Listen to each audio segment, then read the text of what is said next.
much. So yes, thank you for that, and thank you for overcoming the technical difficulties there. So I am Dr. James McGregor, and as you just heard, I am from the University of Sheffield in the UK, and I'm going to be talking today on the topic of alternative routes to fuels and chemicals from biomass. So just for a little bit of context in terms of where I'm talking to you from, as I said, I'm from the University of Sheffield. Sheffield, as you can see, is located pretty much bang in the centre of England, about 30 miles or 50 kilometres away from Manchester, 2 hours away from London. Sheffield, you may not know, is apparently the greenest city in Europe. We have 2.5 million trees, which is an awful lot more trees than we have people. You can see some of the scenery at the bottom left there. We're known very much for sort of engineering history in terms of inventing stainless steel and a lot of the processes around that and so on. And at the university, engineering education here at Sheffield dates back to 1884 and actually predates the founding of the university itself. So that's just a very quick introduction to Sheffield to give you a little bit of context that you may not know. Okay, so I said this presentation was going to be about alternative routes to fuels and chemicals. Thankfully, I think the earlier speakers have given a lot of context about why we need alternative routes to fuels and chemicals. In particular, the first speaker today spent a lot of time going into good detail about the importance, for instance, of the 1.5 degrees Celsius target. So I think we're all probably on the same page about the need and desire to move away from using fossil resources to produce fuels and ultimately, although it may be more challenging, chemicals as well. The other thing I would say is, though, we need to not only consider fossil sources as being potentially unsustainable, but we also make a number of chemical products. So I would identify things such as surfactants and so on from vegetable oils such as palm oil and coconut oil. And there's also issues with those around areas of sustainability, biodiversity loss and so on that people are significantly concerned about, and indeed security of supply. So these are materials of which there's not a natural source, for instance, in the European continent as well. So when we're thinking about alternative routes, it's not just thinking about fossil resources, but also some of these other, perhaps not entirely sustainable sources as well. So that's hopefully what we're going to address in the presentation today. And the source that I'm going to propose in terms of replacing the conventional sources, fuels and chemicals, is the utilisation of waste, or indeed perhaps not necessarily waste, but low-value co-products from other industries. So within the UK alone, thinking just about food and drink waste, we have 10 million tonnes of that waste per annum. So that's a lot of carbon that's tied up in there that could be used to make useful products. So what we're really looking at doing here is developing a waste to product process, or indeed actually a number of different processes, so that we can recycle biomass waste in all its forms. So we're looking at hydrocarbonaceous materials here. That includes food waste, but it's not limited to it. We're redirecting this from incineration and landfill and repurposing it as a source from which to synthesize fuels, chemical products, and so on. As I say, playing some role in replacing fossil resources and these other less sustainable sources. So the two approaches that I'm going to be talking about to you today are, first of all, hydrothermal liquefaction of biomass and other waste materials. And I'll go through 3 examples here. I won't go into that much detail. I'm aware we don't have that much time, but I will touch on the synthesis of formic acid from CO2 in biomass. I will then, in common with the 2 previous speakers, very briefly touch on sustainable hydrogen production, because this is another manner in which we can produce hydrogen. And then we'll also touch on the synthesis of solid sorbents and catalysts via this process.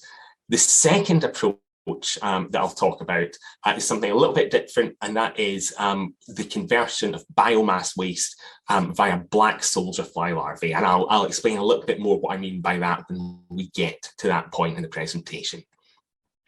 Okay, so starting with hydrothermal liquefaction. This is a process that is very much inspired by natural processes that occur. So for instance, in the deep sea, we have these vents here, which can produce carbon dioxide coming out of them at elevated temperatures. So even though we're on the deep sea bed, there's temperatures at the mouths of these vents of 350 degrees Celsius. So we've got elevated temperatures. We, of course, have high pressures because we're at the bottom of the deep ocean. And then we have metal-rich sediments on the ocean floor. And what has been observed by people that have speculated that actually life, or at least the key components for life, may have evolved around these vents, is that small organic products are synthesized here. And that is hypothesized to be a result of these metal-rich sediments catalyzing the reaction between carbon dioxide that comes out of these vents and the water that is present in seawater. So it's the hydrogenation of carbon dioxide catalyzed by metal-rich sediments, where the hydrogenation is actually done by water at elevated temperatures and pressures. So what ourselves and a number of other people have been interested to find out is actually, can we adapt these natural processes where CO2 is hydrogenated in the absence of gas phase hydrogen? And of course, we've heard a lot about the need to move away from producing hydrogen from steam reforming of methane because of the energy and carbon costs associated with that.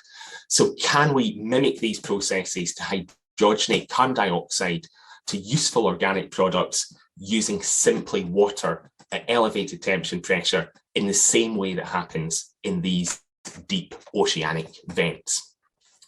So I said, obviously, the water here is that we've got high temperatures and high pressures.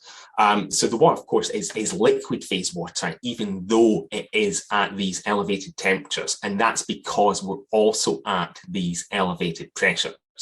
And the region that we're particularly interested in for carrying out these studies is this subcritical region. So you can see we're at a few hundred degrees, maybe sort of 10 to 20 megapascals. So reasonably high pressures, moderate temperatures, but the critical thing, bad choice word, but the key thing here is that the properties of water at these conditions are very different from the properties of water at ambient conditions. So we're all used to thinking about water as this, this structure that has a lot of hydrogen bonds and has, much more structure than comparable organic materials. But at these conditions, water has fewer and weaker hydrogen bonds. It has a higher ion product, so we've got more dissociation, so on. So we've got more free H+, OH-, and so on. And water can much more readily act as a solvent, a reactant, or even a catalyst under these conditions. So just to put that in a little bit of context, here we see how the dielectric constant of water changes as a function of temperature, and comparing that to some common, the dielectric constant of some common organic species and solvents at ambient condition. So you can see by the time you get up to 200 degrees, then water is beginning to look much more like something like acetonitrile, which is something you'd think of much more as a solvent and a reactant and so on. So that's what we're dealing with. We're dealing with water, but water that looks quite different to water under ambient conditions. So I said first process I want to talk about using this subcritical water as a solvent and a reactant was the synthesis of formic acid. So this is the co-conversion of biomass, focusing on actually glucose that is derived from that biomass rather than using the biomass directly, and captured CO2. So we're using carbon dioxide not as gas phase CO2, but in the form of sodium bicarbonate, or indeed baking soda. And this is actually a reasonably common way in which CO2 is captured and transformed. So we can see examples here from both the UK and India, where ultimately you can capture carbon dioxide as sodium bicarbonate. So as we think about carbon capture schemes, what we're going to do with carbon capture, rather than necessarily store that, we're not necessarily going to, if we put that into sort of deep geological reserves, we're not getting any value out of that. what we're proposing here is actually we take that captured CO2 and utilize that carbon in chemical processes. And here we're co-converting it with glucose derived from biomass and subcritical water with the aim of forming formic acid. So you can see here the reaction mechanism by which the carbonate that comes from the sodium bicarbonate, so the captured CO2, reacts with in situ hydrogen that is generated from the water. And this is just a thermal process. This is not electrolysis here. This, as I say, just purely thermal process. Reacts in the presence of a catalyst to form our formate, which is obviously the ion that is within formic acid. The key part here, though, is this is not just two processes going on. This is not just sodium bicarbonate converting through to formic acid and glucose converting through to formic acid, and those two things happening in isolation. This is very much a synergistic process where the presence of glucose enhances the conversion of the bicarbonate, and the bicarbonate enhances the conversion of the glucose. Because the glucose acts as a reducing agent for the CO2 or the bicarbonate, so it provides additional hydrogen alongside the subcritical water, whereas the carbonate, the presence of that in the water raises the pH, and that actually promotes the conversion of the glucose. So that's the process that we're doing. Why are we making formic acid? Why is that an interesting thing for us? Well, we've heard in the previous presentation a lot about hydrogen carriers, and formic acid is one of those aforementioned relatively energy dense liquid hydrogen carriers that's very, very safe. So it can be used as a source of hydrogen, perhaps going into hydrogen fuel cells, but it can also be used in direct formic acid fuel cells, which you see at the bottom here. So it can provide a source of energy either through its direct use, as I say, or as a hydrogen carrier.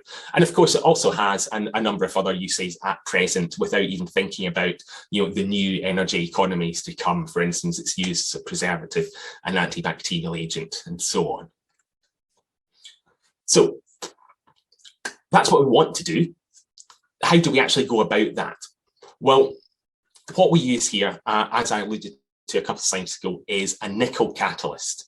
And the presence of the nickel catalyst here significantly enhances the conversion of both the bicarbonate and the water, and indeed glucose as well in the system.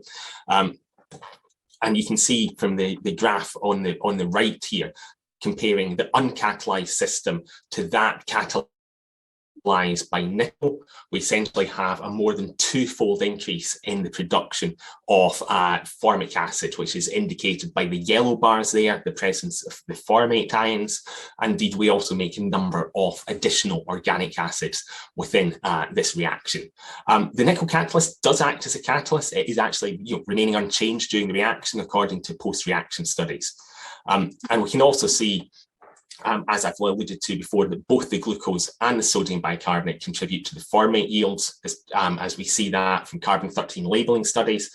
And indeed, using deuterated water, we also confirm the involvement of water in this reaction. So we see the deuterium from the deuterated water ending up in the products as well. So the mechanism by which we can take the carbonate ions and convert those into form, as you saw in the previous slide, relatively straightforward. That was quite a simple reaction scheme. What's much more challenging is to elucidate the mechanism by which the glucose actually ends up converting into formic acid. And this is something we've spent a lot of time looking into using, as I've mentioned, carbon-13 labelling experiments, spiking the reaction with the different potential intermediates and so on. And through some relatively painstaking detailed work, we've been able to identify the key steps in this reaction network. So you can see that from our glucose that we derive from biomass, that also undergoes isomerization to its other isomers. That converts through to glyceraldehyde, onto pyruvaldehyde, and then on to formic acid. Now, obviously, there's lots of other products here, And what we found out, again, is that understanding this reaction mechanism and thinking, for instance, about the kinetics and thermodynamics of the individual steps allows us to tailor the reaction towards desired products. So we can direct it, if we wish, towards formic acid, or if we wish one of the other products on this slide, we can pick the reaction conditions, pick the catalyst, and so on, that directs the reaction towards the products that we want. So I said there that we were looking at using glucose derived from biomass. That's a nice simple system that's quite well defined for us. What we would like to be able to do ultimately, however, is have a much more flexible process where we can just take the whole biomass, some sort of waste, and just dump that in a reactor and produce the products that we want. So that's also something that we've looked at. So rather than extracting glucose from the biomass, here we have examples of doing exactly the same process, but starting from whole biomass. So we've got two examples here. We've got pine needles, so these are needles from the Norway spruce tree, and we've got sugarcane bagasse, so that's the waste residue from sugarcane processing. And again, we've looked at that and demonstrated once again the production of these organic acids from the co-conversion of the whole biomass residues with carbon dioxide and with subcritical water. You can see a little bit more detail here showing the successful conversion of biomass to formic and other acids. We've seen, as we saw with the glucose, adding the bicarbonate enhances the yield. And once again, we confirm this is a synergistic process. And of the two materials, sugarcane bagasse is converted more efficiently than pine needles. And that is in part simply because the sort of more readily convertible components, the cellulosic components, the hemicelluloses, are greater in content within the sugarcane bagasse and also more accessible for reaction. So what we're now looking into is, for instance, can we pre-treat things like the pine needles to make the hydrocarbons within them more accessible and hence easier to convert, so as we can increase the yields from these more difficult to convert materials. Okay, so that's all I want to say in formic acid production. I just want to, I say very quickly, in line with the two previous speakers, to say a little bit about sustainable hydrogen production. We've heard already about the challenges associated with steam methane reforming and the high energy and carbon footprint that has, and hence the need to identify alternative sources of hydrogen that are going to support, renewable and circular economies. And actually this hydrothermal processing that I've been talking about, where we turn biomass into formic acid, that can also be adapted to produce hydrogen. So we can do that, well, in one way by changing the reaction conditions, so going to elevated temperatures and so on, but of course that has an energy penalty associated with it. But by changing, we can also do it by changing the catalyst. So introducing an aluminium containing material can significantly shift the selectivity of this process away from producing formate, which we will get with the bulk nickel, but when we introduce aluminium into the system alongside the nickel in the form of rainy nickel, we no longer get the formate, but instead we get a much higher yield of hydrogen. So that just shows how we can tailor this process and here provide an alternative route to hydrogen, and one that is not reliant on fossil resources. Very quickly, just to cover the full range stuff, I've obviously mentioned that we can use this process to produce liquids such as formic acid, gases such as hydrogen. We can also produce solid materials as well. So here's one example of producing an iron carbonate composite from avocado stones, which we've done by reacting it in the presence of iron. And this iron carbon composite has been demonstrated to be a successful and useful absorbent, and also a catalyst, which we've applied in this reaction where the catalyst derived from the avocado stems exhibits exceptional medial cell activity to the isomer that is traditionally quite difficult to form in this reaction. But really that's just here to show that as well as the liquid and gas phase products, we can, if we want, adapt the reaction conditions to produce solids as well. In the last few minutes, I want to move on briefly to the second of the two topics that I said I would introduce today, which is the use of black soldier fly larvae as a bioreactor for waste conversion. So this is quite a different approach. This is essentially taking waste materials, waste foods in particular, and feeding them to the larvae of the black soldier fly. So this is a black soldier fly. This is its larvae here. And these larvae really exist for the purpose of digesting organic fat to build up fat so that the adult has energy for its short life, where it exists as an adult for around a week or so. The adult cannot eat, it has no mouth parts, it exists purely to mate, to reproduce, and therefore for all its energy use, all its energy resource has to come from what the larvae have digested and converted to fat before they transform into the adult flies. So they are very, very efficient at converting organic materials and particularly organic waste for the purpose of fat accumulation. And what's quite exciting about this fat that they generate, these oils, is that actually the composition of it looks very, very similar to vegetable oils such as coconut oil and palm oil. So you can see the composition here. It's centered around lauric acid as the largest component of the fat within the larvae. As I say, that's something that we would typically source from things such as coconut and palm oil. We've touched earlier on the issues around sustainability, biodiversity loss, and so on associated with these vegetable oils.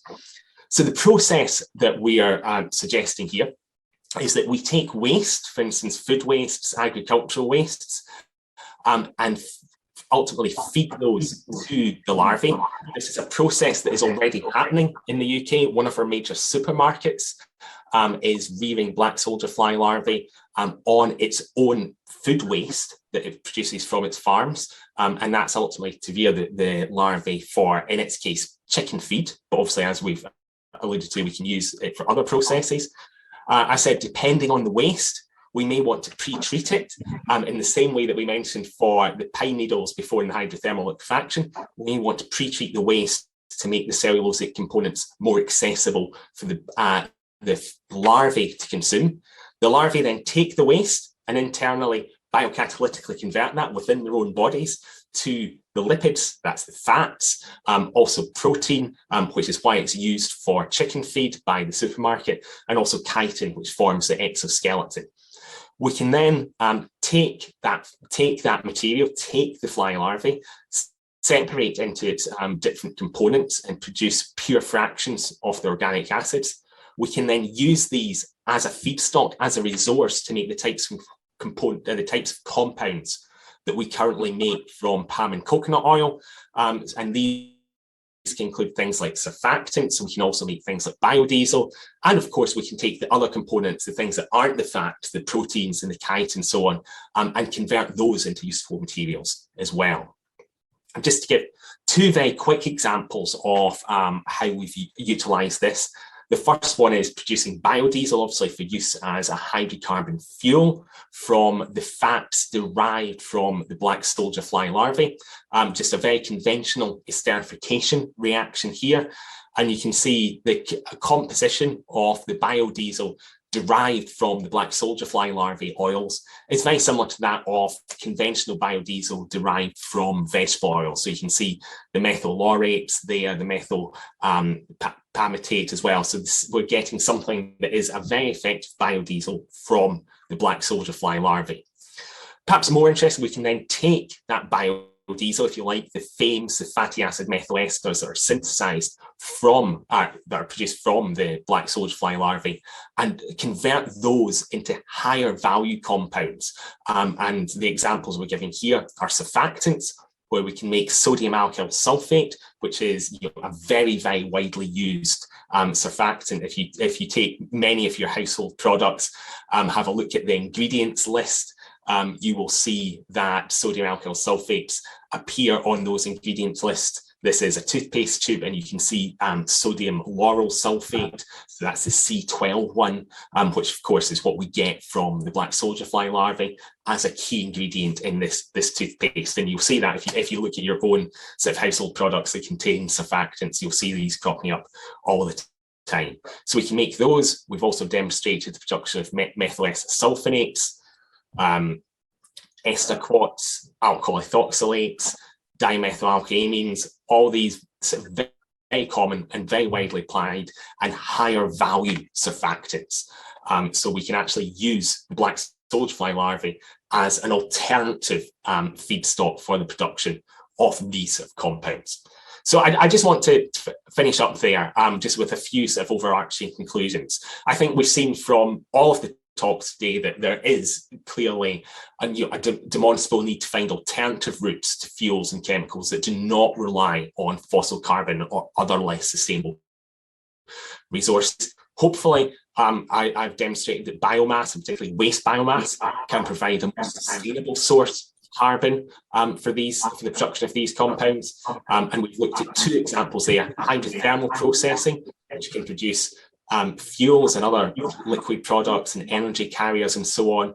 And we've also looked at the conversion, as we've said, of black soldier fly larvae oils, which can also be used in the production of fuels and chemicals. And I think the key point there is not going to be a one-size-fits-all solution.